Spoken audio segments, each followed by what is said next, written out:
Hello, welcome to another episode of Battle Topics. I'm your host, Clayton. Currently, we do not have Laugh Stalk on the episode. He actually got his wisdom teeth taken out yesterday, so He's high on Percocet. Yeah, he's right a little now. higher than normal. But instead, we have an extra special guest that could fill my position, his position, every other position, an experienced podcaster. He can hold the episode all on his own. We have the king, no longer the prince, the king. Rone Baby, the king. That was a hell of an introduction right there. I felt good. You sounded like Michael Buffer bringing me into the ring right there. And man, do I appreciate it. It makes me feel right at home, man. How's it going? What, I gotta break him down geographically? I mean, Taiwan fucks with me.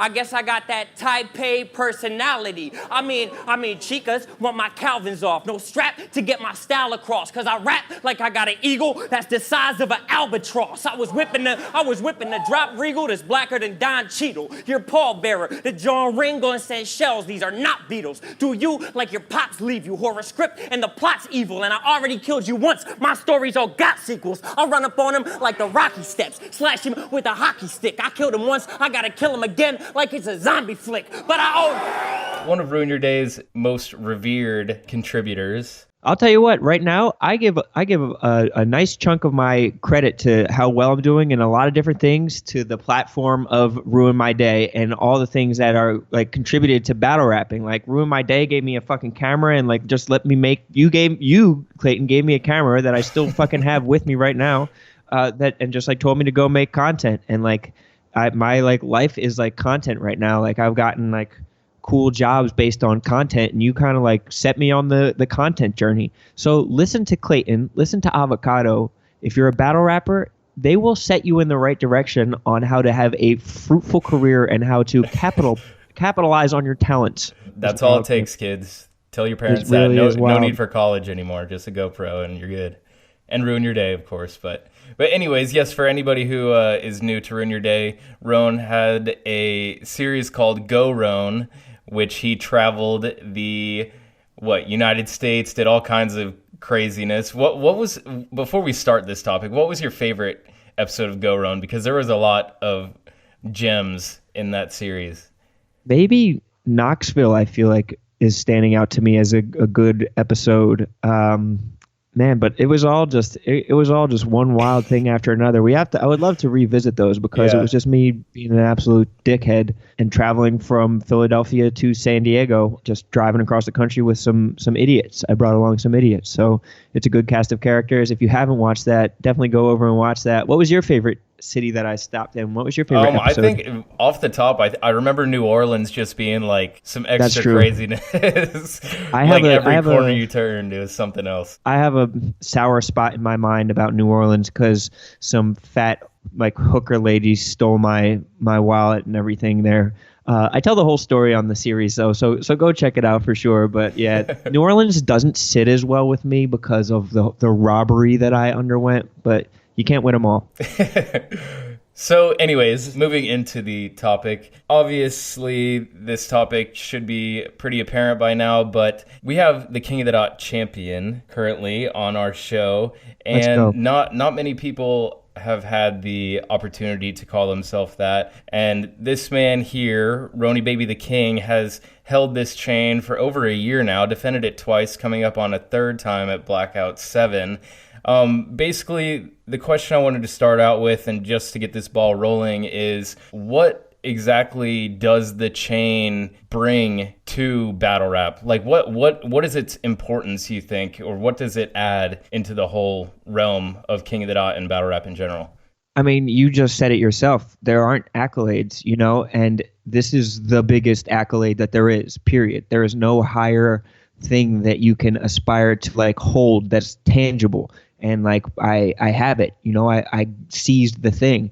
The King of the Dot chain, I've used it as a fucking launch pad. It's like, listen, I'm the fucking champion of this fucking huge battle league right now. I fucking can do this, I can do this, I can do this. Like I have taken fucking the King of the Dot chain and I fucking worn it as like a power up that I have. It's like I'm living life as a fucking video game, and this has blossomed me into all these fucking new wild fucking opportunities, and I'm thankful for the opportunity, but I also have used it to the best of my ability. it seems to be a trend. Once you earn the chain, you've put in all these years and battles to get to that top spot, even to reach a title match, let alone winning the title match. But then once you do win the title match, it seems like you're at the top of the hill and your job is to just constantly be on the defense. You know, it's a different strategy, and now you're constantly trying to prove yourself in a different way rather than how am I a better battler than XYZ. Now you're trying to say, how am I contributing more than past champions? You know what I mean? And it seems like the scrutiny goes from, is the champion a good rapper, which obviously is going to be debated till the end of time, but more of what has he contributed to the league itself.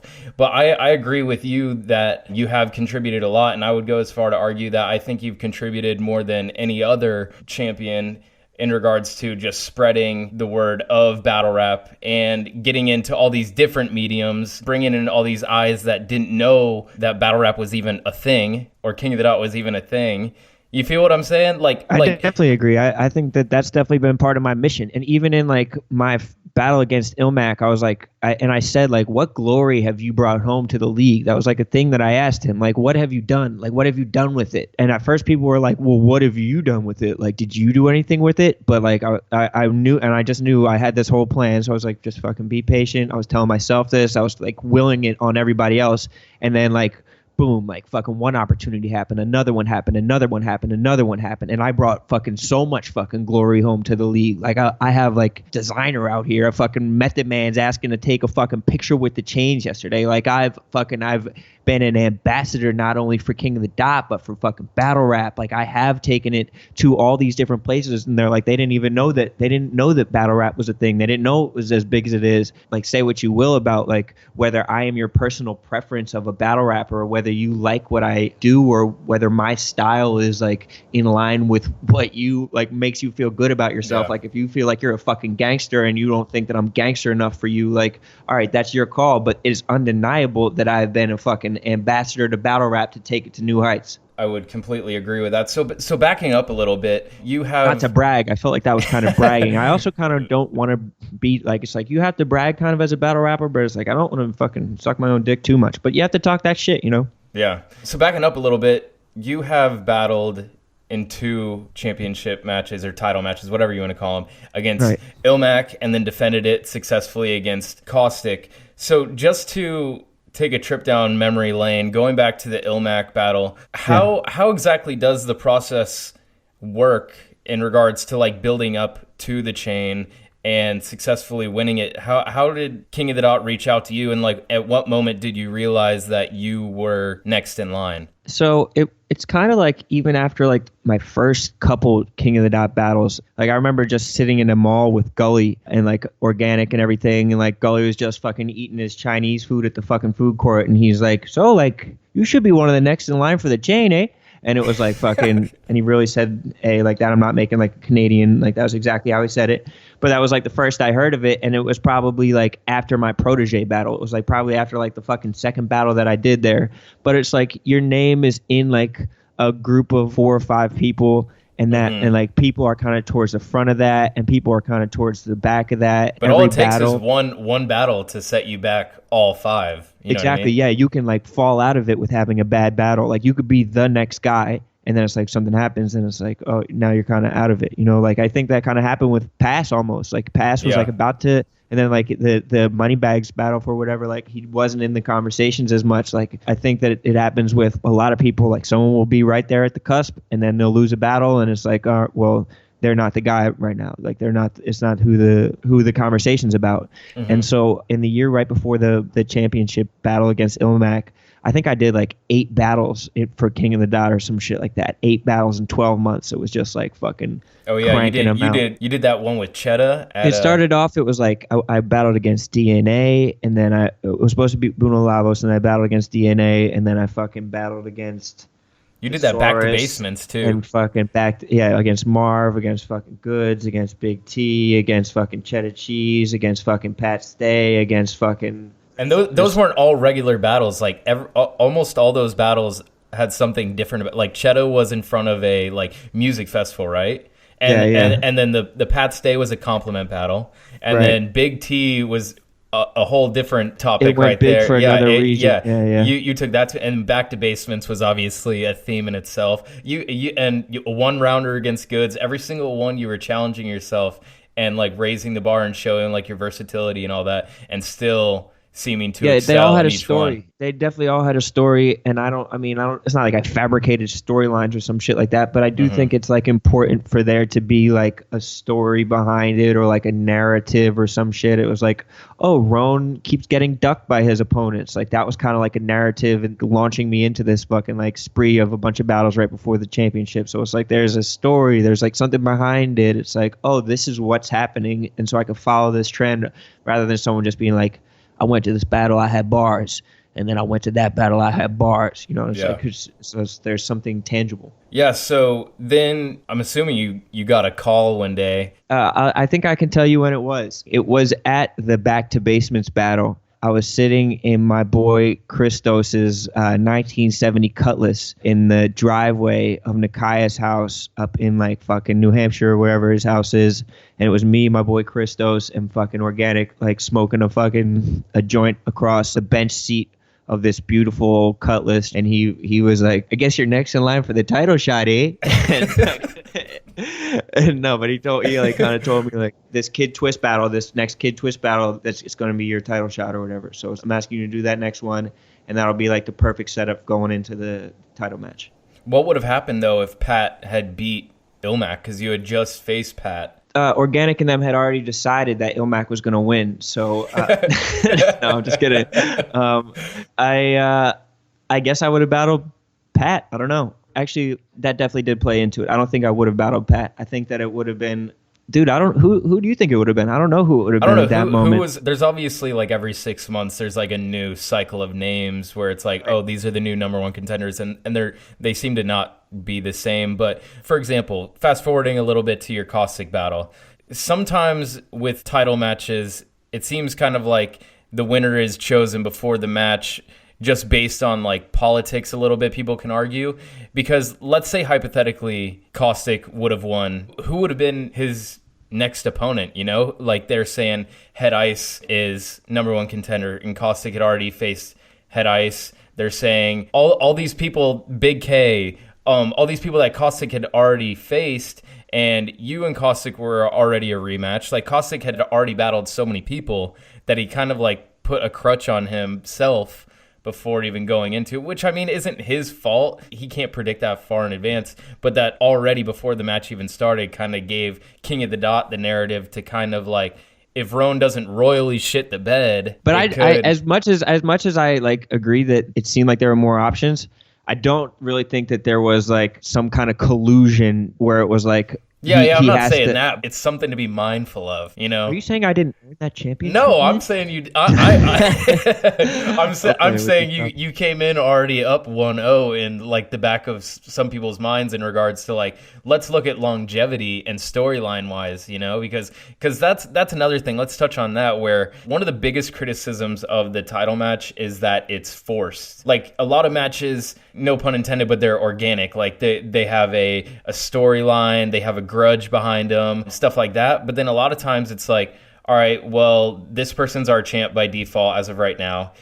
Who is done the best, regardless of their style, regardless of their history, regardless if they've battled before, they're next. You know, so it kind of turns some fans off in regards to like, how can I get into this when it's just like forced upon me, rather than something that has a natural buildup. But that, I mean, to me, that's almost more pure than it is like the person who, because it's like, if it was just like you wait for someone there to be a grudge, it's like a superhero movie then, and it's like you're just waiting for like the perfect match. You know what I mean? Like there has to be something that's like kind of driving and mathematic. You should be able to beat anyone. Like even as much as Caustic and I had already battled, there was like kind of a storyline there. While rematches, like while it might seem like Caustic didn't have anyone to battle, our second battle was a completely different battle from the first one. And it was equally stimulating, you know what I mean? Like it was weird for like a completely different set of reasons. New storylines evolve among two people, like new things that you can talk about pop up. If he had to like rematch a bunch of people, like I'm very confident that it would be a way different battle, and he wouldn't be like,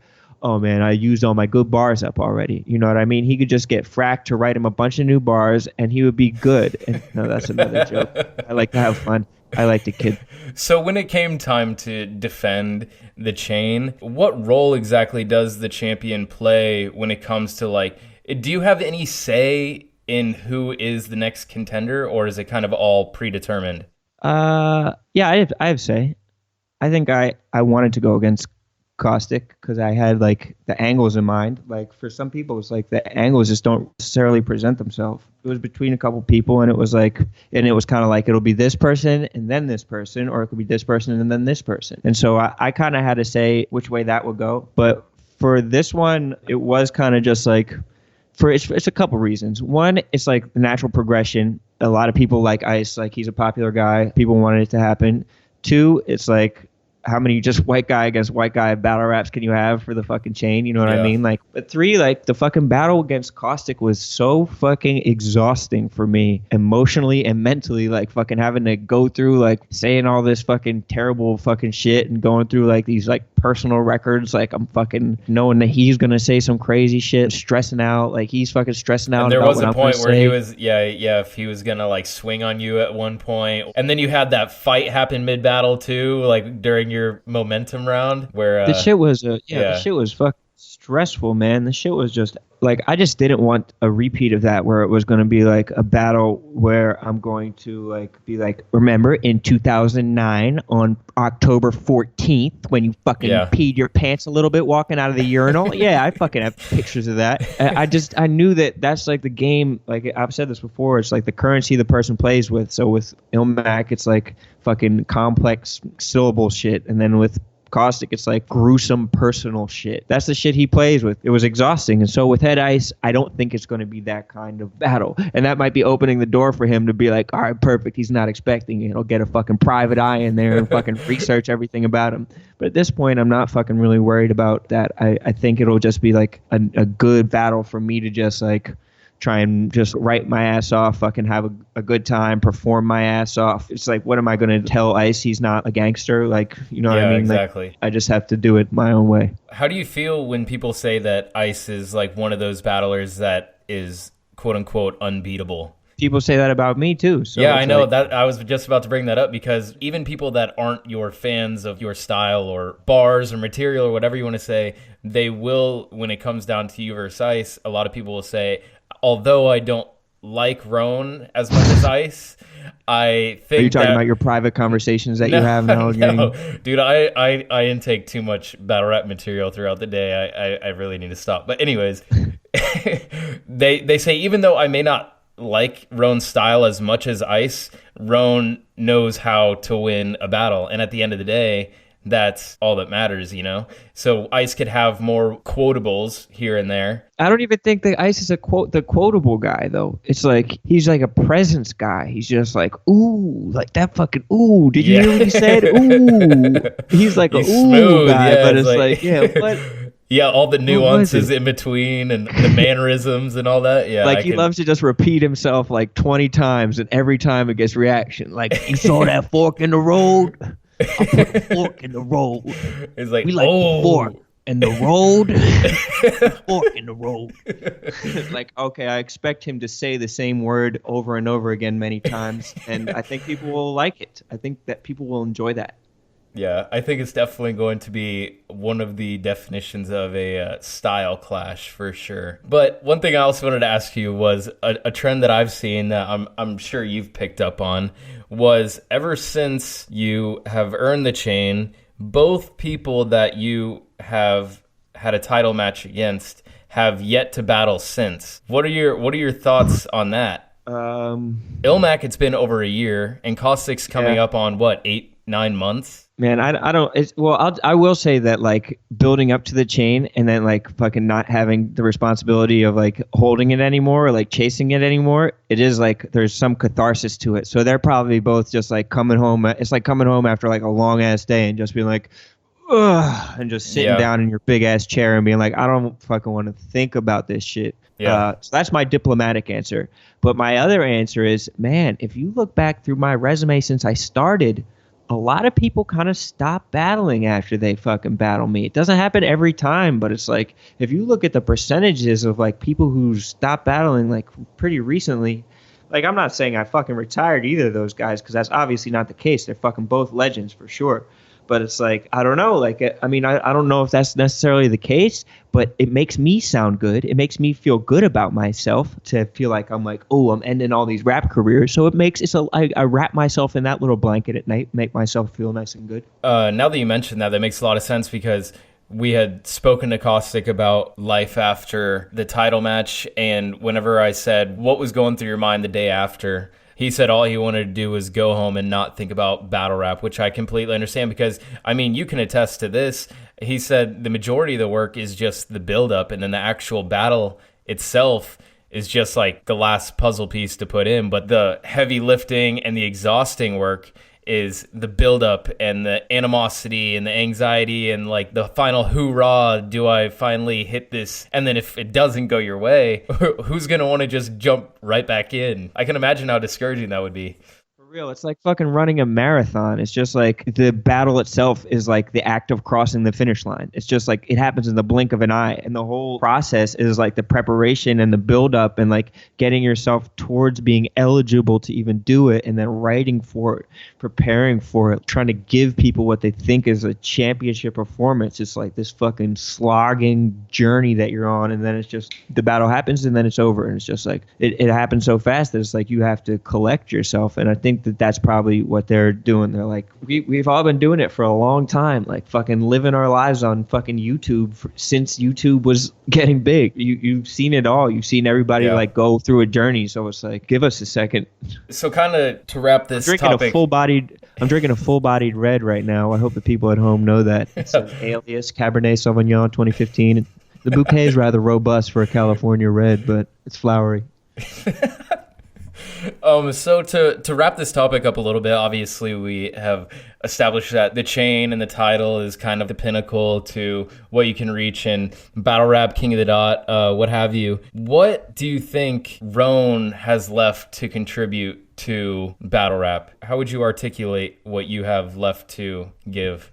Well, I'm definitely not done giving to battle rap, because I mean, I'm in Los Angeles right now working on a TV show where celebrities battle rap against each other. It's called Drop the Mic, and it's going to be on TBS. It's a spinoff of a James Corden show. So it's not freestyle? These celebrities, in fact, are not going to be freestyling against one another. Damn. And so it's like, I'm teaching these people to and about battle rap, and they're like the biggest influencers in the world. It's like people who have millions of followers on social medias and stuff like that. And like, I'm bringing the world to them, and I'm bringing them to the world. I'm sure that they'll have a newfound appreciation for it, and like maybe not all of them are going to like wind up co-hosting like battles at the bunker and shit, but it's like it's bringing the world to a different amount of people. And it's like, whoa, if there's this TV show on battle rap where like and celebrities go against each other, like you could be a fan of a celebrity and then get turned on to battle rap and be like, whoa, that's cool, like let me go down that path. Battle rap has definitely given a lot to me. Like I said, you guys have seen us grow up on fucking YouTube and shit. So like I definitely think that I have a lot to give back. I'm in a good position. Like advice I could give to other battle rappers is like know how to do other shit than just battle rap, but like battle rap can be a vessel to like give you an opportunity to do something else that's pretty cool. Like if you just have one other skill to add to that, one other little thing, and be like, oh, I also have this huge success in fucking viral videos and creativity and fucking writing and editing and memorizing and fucking knowing all these fucking skills. Like there's a lot of value in battle rap, and it's easy to parlay that into other stuff if you just give yourself a chance. Totally off topic. Okay, so we're going to go into these off-topic questions, and these don't pertain necessarily to the topic we were just talking about. But the first question I wanted to ask, which is one that I've been curious about for a little while, is you currently work at Barstool Sports and have a lot of fans that solely know you from Barstool Sports. So I guess the question's pretty simple, is you're kind of living on both sides of battle rap Barstool and juggling battle rap Barstool. Do you think that you have put more fans from Barstool onto battle rap or battle rap fans onto Barstool? Oh man, I think that I've put more fans of Barstool onto battle rap just because from sheer numbers, like the numbers of people that read Barstool are like insane. Like it's just I don't know how I just can't gauge how many people from battle rap are now reading Barstool.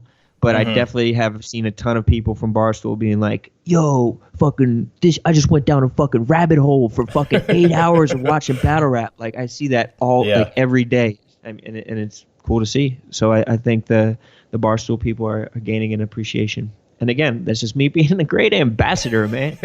Have you ever read Barstool at all? Have you gotten familiar? Did you know what it was? To be honest, I had never even heard of Barstool before you had joined. And I mean, I am definitely not the demographic. Like, I'm not a sports dude at all. But like, I can appreciate a good sports game. You know what I mean? It's really a comedy brand that is kind of under the sports umbrella. That was cool. And I feel like ever since you got on, I don't know what the dynamic was necessarily prior to you getting on, but I feel like I can definitely tell the essence that you have brought to their brand. I can see little nuances that I can only imagine were brought on by none other than Rone the King. So that's good to see. That's big. You know, it's funny in the rap world, like I am like obviously like the very like unabashedly white guy, and like over there they think that I'm like this, like that I have like fucking dude. Streak. Hey, freestyle for me. Can freestyle something? Oh man, whenever we have like a pitch or like a fucking like an advertiser's coming in, they're like, I got an idea. Let's do a rap. Like, oh, another one. Oh yeah. Gosh.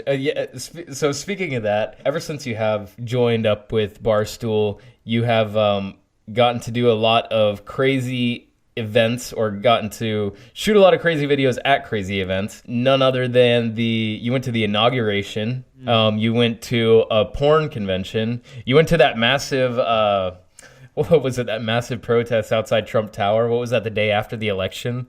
Yeah. And so that's not even touching on all the viral factors that you had prior to joining up with Barstool. So out of all of these videos that had quote unquote gone viral, including Hard Hitting Poet with Big T, including what else? Oh, including the Charles Hamilton. What else? Pat Stay. Oh my gosh. Yeah, how did I forget that? The compliment battle. Like, what do you think has been your personal favorite viral video, or like most influential on your career? Damn, that's a good question. And that just made it sound like I had a lot of viral videos. Holy because fuck. You do. I mean, if you look at in comparison, obviously everybody's got those like one-liners that people can put like, you'll never believe what he says at blah, blah, blah. But you, like your body of work stands for itself, you know, and it's all different. Every single one is not... Like, you had the compliment battle, you had the Big T hard-hitting poet, you had Trump, all the Trump stuff, all the porns. Like, what do you think was, first off, your personal favorite, and then the one that probably like was that final icing on the cake that just tipped you over? The one I'm definitely most proud of creatively is the compliment battle with Pat Stay. It's just like a triumphant moment for mankind, I think is how I would put it. The one that I watched the most is the Big T one, just because it's like so encapsulated into like a very short, like small package, but it like not only says a lot, but it says a lot to like, I don't know, it's a big... You helped the nation get healthier. But it also is like, for me, it's just like I can show that to someone and they can like kind of understand what I do, and then without it being so like satirical or so exactly, like, polarizing, you know. It's just like who are you, like, and I can just like show someone like a video like what do you mean you battle rap? It's just like boom, I show them that, and it's just like okay, I get it, and it's like it's useful, you know what I mean? It's like a must watch. But the video of the Trump protest the day after his election is, I guess, kind of my favorite right now. Like it really just launched my shit at Barstool. Wasn't that your first video at Barstool? It was my first video, and they were just like, you wanted to try like man on the street shit, right? I was like, fuck yeah, like let's go. And so I just went down there, and we were looking around for 2 hours trying to find people, and then they just washed over us like a wave. But it was like a historical moment fucking for like the United States. Like it was a big moment for the United States. No matter what side you're on, I think that it was a good time to come together and just fucking laugh at people and just have a good laugh and fucking be lighthearted and fucking enjoy life instead of hating fucking life. And a lot of people just hated life or fucking were so hateful that they got to enjoy life for a day. It was like, Jesus Christ, there's a lot of hate flying around here, fellas and ladies. I think the funniest part about some of those videos that you do, like the porn convention especially, is the fact that you're rocking the King of the Dot chain during the video. Like of all places the chain has traveled, it has seen you things. Can't say that I haven't fucking and that's another thing. Like I was talking about all the accolade or like things I've turned it into for myself, but like I've taken the chain to some fucking places, bro. I've taken this chain all over the place. Like that chain has been around it's been around the world. It's beautiful. Awesome. Okay, so let's get into some of these other questions. Hell yeah, man. Let's go, Clayton. I'm having a blast. I finished my full body red. I'm loving life. Okay, so you've referred to yourself in the past and have actually a t-shirt that says your grandma's favorite grandson. And okay, so if you're grandma's favorite grandson, then who is grandson's favorite grandparent and why? Well, only one of them is alive, so she can't win it. Gotta go to. So she wins by default, or yeah, she wins by default. Respect to the rest of them, but I only knew the other one until I was like 10. This one's still kicking. She's 90 plus. Easily, she's killing the game right now. I should make her a reverse t-shirt, a reversible t-shirt. Wow, I could sponsor it up with And One. We could make some reversible fucking t-shirts and rip away pants. She's gonna have to play though. You're gonna have to throw her on court. She was a tennis lady, and I mean, she was a tennis lady into her 80s, well into her 80s, fucking whipping my ass in tennis, embarrassing me in tennis. I was going line to line, huffing and puffing. So throwing it back to your daylight battle, or what was supposed to be your daylight battle on Don't Flop. That was another one in that big string of battles. We're forgetting that was another one right in there between fucking Thesaurus and Big T. Like that's a crazy stretch of battles. Yep. For the people who don't know, Rone was supposed to battle Daylight, and Daylight jumped off stage, and Rone, did you get all three of your rounds out just all in one fell swoop? Yep. Or in one breath. So Daylight jumped off stage when you dressed up as Abe Lincoln in your battle. If there was one costume a person could wear that would completely repulse you and make you want to jump off stage, what costume would that be? Oh man, that is good. Oh man, who am I hateful of? Who repulses me? I can't believe Abraham Lincoln repulsed him that much. I can't believe he was so disgusted by a fallen president. Have a little respect there, Daylight. Stand guard for a second. Fucking salute, son of a bitch. You brought him back from the dead just for that battle. Yo, that was a seance, bro. That wasn't a battle. Damn, what could I guess maybe a sweatshop owner. If they dressed up as a sweatshop owner, you'd be like, "That's it. I can't do it. That's beyond the pale. Too much. Too far. I've had too much. Is that it? Wait, are you dressed up as a sweatshop worker or as a sweatshop owner? I just realized that now. Are you exploiting children, sir? If you're dressed up as a sweatshop worker, though, that's okay. But a sweatshop owner, no. That's why I want to battle Everybody Knows. No, I'm kidding. He's fucking incredible. Okay, so this one is an interesting question that can, I think, only pertain to you. So tell us what eating your first banana was like. Dude, it was gross, bro. We're talking about actual bananas for people like people will be like, oh, that's gay that he's fucking talking about bananas. No, it's gay that you're assuming that a banana is correlated with a penis, because I'm talking strictly banana right now. So I'm trying to eat healthy. I'm out in California. It's like, fuck, I don't like how fruit tastes. I don't like the texture of it. I bite into it. It's disgusting to me. It's fucking mushy. I feel like I'm a fucking baby eating baby food. It makes me fucking gag just to fucking take a tiny bite of it. It's just gross in my mouth. But I'm like, fuck it, I want to be an adult who actually eats healthy. Like, I fucking saw Loaded Lux when we were filming that movie Body, and he came back from the store with 2 bags of grains, just pure grains. Like, he just eats fruit and grains and water. He just had a satchel of grains. And it was like, fuck, I want to be like that, man. I want to be eating healthy and eating quinoa and strawberries and apples and stuff. But it's like, fuck, let me start with a banana. Let me just begin with like a handheld. So you had never eaten a banana before? I've had like sliced piece. I've never had a whole banana. No, little slices on like pancakes, or like as a child, I probably tried to have some and I was repulsed by it. It's just It's gross to me, but you can get away with being grossed out by foods as a kid. But if you're an adult being a little pussy, fucking smarten up with that goddamn palate. What other fruits have you yet to try? Like any of them. Like all of them? I've tried a lot of them, but it's like I haven't eaten one. You know what I mean? Like it's like do you believe in that? Do you believe in that theory that you have to try something like 15 times before you realize you like it or not, or something like that, or it's just like one and done? No. I mean, I had steak and I liked steak. Like automatically. As soon as I tasted it, as soon as I smelled it, I knew I liked it. Like some shit just isn't like that. But I mean, I am giving myself the 15 times. But I haven't. I mean, I've bitten into an orange. I have never finished one. I've like had, I don't know, grapefruit. My next one's an apple. Everyone's like, use peanut butter, put peanut butter on it. But it's like, no, I want to eat it. Like, yeah, that's cheating, dude. You got to go raw. You got to go straight in. Yeah, I want to try it, but it's like, I know it's not for me, but I'm fucking just slogging by one banana at a time. It still like takes me 35 minutes to 45 minutes to eat a banana because it's like I take a bite. It's like I'm not enthused about eating it. I put it down, but it's got the goddamn peel, so it's like you can put it down. It encourages that. It's protective. It's well encompassing, but the fun can stop if you wanted to. Next question is: you are a proud Philadelphian, but you are currently living. Well, currently, you're living in Los Angeles, but prior to that, you're living in New York. So what would you say is like the number one thing that you miss about Philly that you don't get in those other two places? Ale House roast beef for sure. I go to the Ye Old Ale House on, it's up in Plymouth White Marsh, Germantown and Joshua, and I go in and I get a roast beef sandwich, and I want one so fucking bad.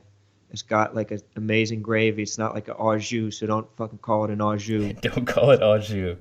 It's an incredible thick gravy. Holy fuck, I want one right now. So we'll wrap it up with this question. You came out with an album called Committed, which is a dope album. Check it out. You got my PayPal for asking you to say that? One of the lines in your songs is, I'm so committed to committing these sins. Ooh. What sin are you most committed to? Masturbation, for sure. I use an umbrella so God can't see me, but I plug away, and it's like, well, I'm committed to it. You know, I have to see this through. I've stated my commitment on the record, and I gotta take care of myself. You know, I have to finish business, if you will. Self-affirmation. You know, you're just giving yourself an extra pat on the back. That's not how God sees it. That's not how God sees it. I'll tell you that much right now. God is frowning on it, but you know, I wanted to make a rap song. you had to make it fit. You had to put something in there. Yep, sure did. I sure freaking did. It rhymes, so I gotta stick with it. There's a turn of a phrase. I had to turn the phrase, so now I'm it's eternal damnation. Shucks. Well, awesome. Well, thank you, Rone Baby the King, for being on the podcast King, the press conference King, Barstool King. What else? What else am I missing? Viral King. Viral King. Fucking dropped a mic out here, man. Dropped the mic. Fucking one-man army, man. Yo, so we got Blackout 7 coming up April 14th and 15th at 3 a.m. You'll see April 16th. April 16th at 3 a.m. Be there for Rone's title match and see speaking it what into goes existence. down. I like that. But anyways, we appreciate you being on. One of Ruin Your Days Hall of Famers. Probably one of the only Hall of Famers of Ruin Your Day. That's nice of you to say, though. But we appreciate everything you've done for the channel and everything you've done for Battle Rap. So tell them where they can find you. Tell them where they can send them out. So you can definitely follow me on Twitter. Thanks, man. And hey, what a pleasure it's been to fucking be here, bro. You're the man. You're doing a lot for fucking Battle Rap by keeping not only the fucking this podcast, this fucking channel alive, but also all the filming you do. You're a good, strong ambassador, and I believe in your ability to keep this thing fucking afloat and take it in the right direction because you have a hell of a mentor as well. But you can find me on Twitter at _Rone. You can find me on Instagram at Adam for Rone. That's my government name, ADAMFERRONE. So you want to send me some packages, you could probably find me. You can definitely listen to my podcast. It's called Young and Happy. You can just type that into your podcast. We have, get about 200,000 listeners a week. Not that bad. If you want to find me on Barstool Sports, it's just barstoolsports.com. Drop the Mic is going to be on TBS in May, I think. So it'll be on TBS. Watch some celebrities battle rap. You might see your boy on TV a little bit there. Just keep on up with me, keep up. And fucking April 15th, bro. Blackout. It's fucking going down, bro. I'm fucking ready for this, bro. I've been fucking preparing my ass off. I don't have any friends in California. I am just fucking preparing and fucking locking myself in a fucking beehive and fucking punching bees for fucking hours. I'm getting fast. I am getting fast. They can't sting me. I don't give a fuck how tough these bees are. How many ice flips do you have so far? Man, I'm like fucking who's a ice skater who would do a flip on ice? Because I'm like Michelle them. Kwan, dude. You gotta make Michelle Kwan bar. I'm Nadia Comaneci right now. You should do a whole round with nothing but figure skater schemes. I love That's it. a challenge right there. I see viral in your future, man. Yeah, white poet goes off on figure skater bars. That's the Must demographic watch. we haven't reached yet, man. I don't think we've reached figure skaters yet, so you might be That's able to my cross wheelhouse. it. Rone can do it. We got to send someone, man. You're the token All right, dude. love it. Love All it. right, well, thanks man. again, man. I appreciate it, and we'll Sure. we'll Have see what fun. happens April 15th. Blackout. Bang.